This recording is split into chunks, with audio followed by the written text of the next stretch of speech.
સુરતમાં વારી ગ્રુપ પર આવકવેરાના રેડનો મામલો. વારી એનર્જીમાંથી સોલાર પેનલ આયાત નિકાસ. વારી દ્વારા જમીન રોકાણના સંખ્યાબંધ દસ્તાવેજો જપ્ત.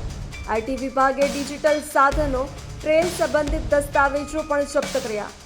વારી એનર્જીમાંથી જપ્ત કરાયેલા દસ્તાવેજો અનેકના નામ ખોલ છે. આવકવેરા વિભાગ દ્વારા મૂલ્યાંકન કરીને સંબંધિત પક્ષકારોને નોટિસ ફટકારવામાં આવશે.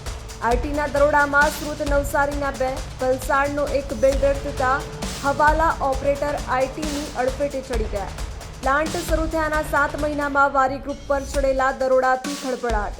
આઈટી તપાસનો રેલો જમીન વેચનારા સુધી પહોંચે તો નવાઈ નહીં.